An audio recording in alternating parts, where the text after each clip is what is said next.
ಭಾರತೀಯ ಕಿಸಾನ್ ಸಂಘದ ವತಿಯಿಂದ ವಕ್ಫ್ ಕಾಯ್ದೆ ವಿಚಾರವಾಗಿ ಕೇಂದ್ರ ಸರ್ಕಾರದಿಂದ ತಿದ್ದುಪಡಿ ಆಗಬೇಕು ಅಂತ ಒಂದು ವಿಧೇಯಕವನ್ನು ಮಂಡಿಸಲಿಕ್ಕೆ ಇವತ್ತು ನಮ್ಮಲ್ಲಿ ಕರ್ನಾಟಕ ಕಿಸಾನ್ ಸಂಘ ಮತ್ತು ನಮ್ಮ ಭಾರತೀಯ ಜನತಾ ಪಕ್ಷದ ರೈತ ಸಂಘದ ವತಿಯಿಂದ ಇವತ್ತು ಹೋರಾಟದ ಕಾರ್ಯಕ್ರಮವನ್ನು ಹಮ್ಮಿಕೊಂಡಿದ್ದೀವಿ.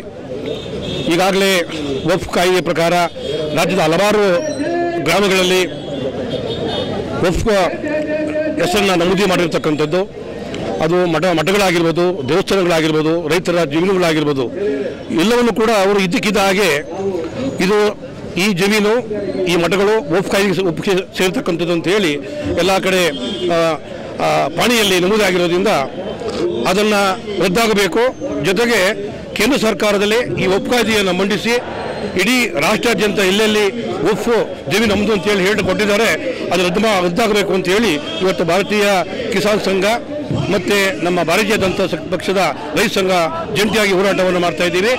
ಈಗಾಗಲೇ ಸುಮಾರು 8,000 ಎಕರೆಗಳಷ್ಟು ಜಮೀನನ್ನು, ರೈತರ ಜಮೀನಾಗಿರ್ಬೋದು, ಮಠಗಳಾಗಿರ್ಬೋದು, ದೇವಸ್ಥಾನ ಆಗಿರ್ಬೋದು, ಸ್ಕೂಲ್ಗಳಾಗಿರ್ಬೋದು, ಎಲ್ಲ ಜಮೀನುಗಳನ್ನು ಕೂಡ ವಕ್ಫ್ ಸೇರಿದು ಅಂತಕ್ಕಂಥದ್ದನ್ನು ನಮೂದು ಮಾಡಿದ್ದಾರೆ. ಸರ್ಕಾರ ಒಂದು ರೀತಿ ಕಳ್ಳಾಟ ಆಡ್ತಾ ಇದೆ. ಅವರೇ ಅದನ್ನು ಪಾಣಿಯಲ್ಲಿ ನಮೂದಿಸಿಬಿಟ್ಟು ಈಗ ನಾವು ಅದನ್ನು ರದ್ದು ಮಾಡ್ತಾ ಇದ್ದೀವಿ, ಅದನ್ನು ರದ್ದು ಮಾಡ್ತಾ ಇದ್ದೀವಿ, ಯಾರು ಕೂಡ ರೈತ ಎದುರಬಾರದು ಅಂತೇಳಿ ಒಂದು ಮುಜುಗರವನ್ನು ತಂದಿಟ್ಟಿದೆ.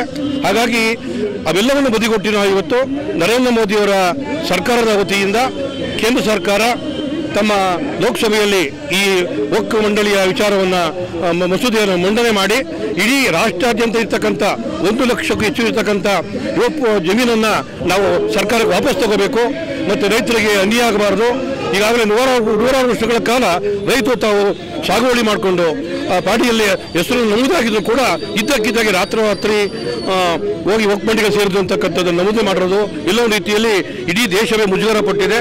ಹಾಗಾಗಿ ವಕ್ಫ್ ಕಾಯ್ದೆ ರದ್ದಾಗಲೇಬೇಕು ಅಂತಕ್ಕಂಥ ಉದ್ದೇಶದಿಂದ ಇವತ್ತು ನಾವು ರಾಜ್ಯ ನಮ್ಮ ಕಿಸಾನ್ ಸಂಘ ಮತ್ತು ನಮ್ಮ ಭಾರತೀಯ ಜನತಾ ಪಕ್ಷದ ರೈತ ಸಂಘ ಹೋರಾಟವನ್ನು ಮಾಡ್ತಾ ಇದ್ದೀವಿ. ಅದೇ ಮುಖ್ಯವಾದಂಥ ವಿಚಾರ. ಇಲ್ಲಿ ಪಾಣಿಗಳಲ್ಲಿ ತಿದ್ದುಪಡಿಯಾಗಿ ಚೇಂಜ್ ಆಯಿತು ಅಂದ್ರೆ ಎಲ್ಲರಿಗೂ ಆಘಾತ ಅಲ್ವಾ?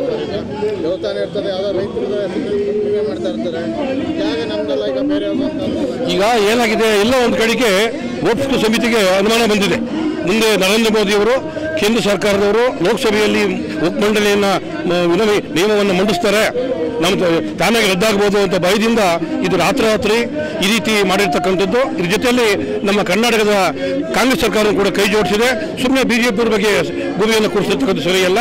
ಇದು ನಮ್ಮ ಜಮೀನ ಮಧ್ಯೆ ಹೇಳಿದ್ದಾರೆ, ನಮಗೆ ಮುಖ್ಯಮಂತ್ರಿಗಳನ್ನೇ ನೀನು ಒಂದು ಅದಾಲತ್ ಮಾಡಬೇಕು ಅಂತ ಹೇಳಿ ಆ ಮುಖ್ಯಮಂತ್ರಿಯವರ ಆದೇಶದ ಮೇರೆಗೆ ನಾವು ಇವತ್ತು ರಾಜ್ಯಾದ್ಯಂತ ಎಲ್ಲ ಜಮೀನುಗಳಿಗೆ, ನಮ್ಮ ಜಮೀನುಗಳಿಗೆ ವಕ್ಫ್ ಸೇರಿರ್ತಕ್ಕಂಥದ್ದು ಅಂತೇಳಿ ನಮೂದಿ ಮಾಡಿ ಅಂತ ಹೇಳಿರ್ತಕ್ಕಂಥದ್ದು.